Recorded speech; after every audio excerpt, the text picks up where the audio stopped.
গৌৰীনগৰ আৰু কাৰিগাঁৱৰ মানুহৰ যিবিলাক ৰিলিফ কেম্পত আছে, আমি আদিবাসী সেৱা সমিতি আৰু আওপাৰ পৰা আহিছোঁ। আমি আজি যোৱাকালিও আহিছিলোঁ এই ৰিলিফ কেম্পখনত, কাৰিগাঁও ৰিলিফ কেম্পখনত। যোৱাকালি যি দৃশ্য দেখিছিলোঁ, আজি অলপ কমিছে, কিন্তু ইহঁতৰ উচিত খোৱা লোৱা পোৱা নাই। এতিয়াও ৰান্ধিবৰ কাৰণে বাচন বৰ্তন নাই, ৰান্ধিবৰ কাৰণে খৰি নাই। ৰিলিফ কেম্পত পোনপ্ৰথমতে এইবিলাক দিব লাগে, কিন্তু অসম চৰকাৰৰ হিচাপত, কোকৰাঝাৰ DC চাৰ্কেল হিচাপত আজিলৈকে অকল দালি, চাউল, নিমখ এইখিনিহে পাইছে। ৰান্ধিবৰ কাৰণে বস্তু পোৱা নাই। এইটো পোনপ্ৰথমতে মই এইটোৰ কাৰণে গৰিহণা দিছোঁ চৰকাৰক।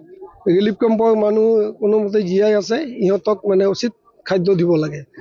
কোনোবা বাহিৰৰ পৰা দিছে, এইটো নাই, চৰকাৰৰ পৰা মানে উচিত পোৱা নাই।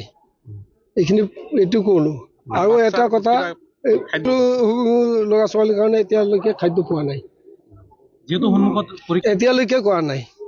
লিষ্ট খুজিছে, আৰু এটা কথা আমি পোনপ্ৰথমতে ক'ব বিচাৰিছোঁ, শান্তিৰ যিটো বাতাবৰণ সৰুদিনৰ পৰা দুয়ো পক্ষৰ পৰা শান্তি বিচাৰি আছে, কিন্তু বৰ দুখৰ বিষয় আমাৰ আদিবাসীসকলৰ ওপৰত আৰু বড়োসকলৰ মাজত কোনোবা দুষ্কৃতিকাৰীয়ে ইমান সোনকালে কিবা কৰে, জাতিগত ফালে আহে।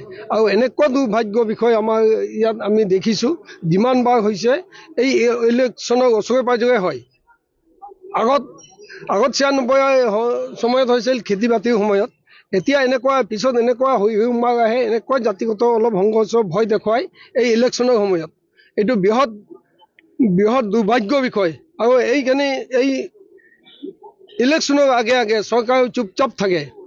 যেতিয়ালৈকে ডাঙৰ সংঘৰ্ষ নহয়, তেতিয়ালৈকে পুলিচ মিলিটাৰী কিবা সজাগ নহয়। সেইকাৰণে আমি কৈছোঁ, এইটাত বিৰাট ডাঙৰ ৰহস্য আছে।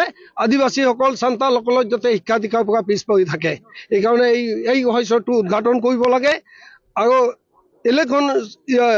এডুকেশ্যনৰ ক্ষেত্ৰত যিহেতু আমি খুব দুৰ্বল, আৰু এতিয়া যিহেতু আছে, এইকাৰণে চৰকাৰে কৈছোঁ, যোৱাকালিৰ পৰাই কৈ আছোঁ, আজিয়ে এই ষ্টুডেণ্টসকল বাহিৰত লৈ যাওক।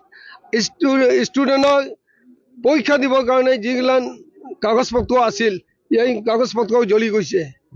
এইটো কাৰণে শিক্ষা বিভাগৰ পৰা নিজে আহি, যিহেতু এই স্কুলৰ ঘৰৰ ল'ৰা ছোৱালী ৰিলিফত আছে, ইহঁতে ওলাব পৰা নাই, তেখেতসকলে চৰকাৰৰ পৰা আহি এইখিনি কৰিব লাগে।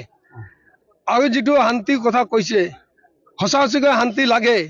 আৰু যিটো দুষ্কৃতিকাৰী আৰম্ভ হৈছিল, এক্সিডেণ্টৰ পৰাই আৰম্ভ হৈছিল, আমাক জাতিটোক বদনাম দিছে, ঘৰ জ্বলাইছে। এইটো বৰ দুৰ্ভাগ্যৰ বিষয়। আমাৰ আদিবাসীসকলক ঘৰৰ পৰা যিসকল নিষ্ক্ৰিয়, তেখেতসকলক জেলত আটক কৰিছে। সিহঁতক অতি সোনকালে চালি জাৰি চাই ৰিলিজ দিব লাগে। যেনেধৰণৰ সত্যনাথ টুডু, ৰবীন হেমব্ৰম, ইহঁতে সমাজৰ কাম কৰা মানুহ, কেতিয়াও দুষ্কৃতিকাৰী হ'ব নোৱাৰে। যোৱাকালিও কৈছিলোঁ, কিন্তু মন্ত্ৰী মহোদয়ে আমাৰ লগত কথা নপতাকৈ মিটিং কৰি সোনকালে গুচি গৈছে। এইকাৰণে আমি এই মিডিয়াৰ তৰফৰ পৰা আহ্বান জনাইছোঁ, যাতে অতি সোনকালে আজিৰ ভিতৰতে সিহঁতক ৰিলিজ দিব লাগে। আৰু এটা ষ্টুডেণ্ট আছে, পৰীক্ষা দিব, তেখেতক আজিৰ ভিতৰত ৰিলিজ দিব লাগে। নামটো এতিয়া আমি অলপ পাহৰিলোঁ, ঠিক আছে।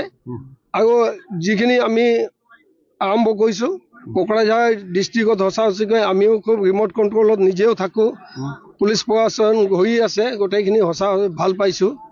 আজিলৈকে একো ৰিমাৰ হোৱা নাই। যাতে ফৰেষ্ট এৰিয়াত আৰু কেইদিনমান পুলিচ প্ৰশাসন থাকিব লাগে, কাৰণ ফৰেষ্ট এৰিয়াতে আমাৰ চান্তাল আৰু বড়োসকলৰ মাজত আৰম্ভৰ পৰাই চলি আছে, এতিয়াও চলি আছে। সেইকাৰণে ৰিজাৰ্ভ এৰিয়াত কিবা এটা ৰহস্য আছে, কাৰোবাৰ ৰহস্য আছে এইটো ক'ব নোৱাৰোঁ, কিন্তু ৰহস্য আছে। সিহঁতক মানে টোটেল প্ৰটেকশ্যন দিব।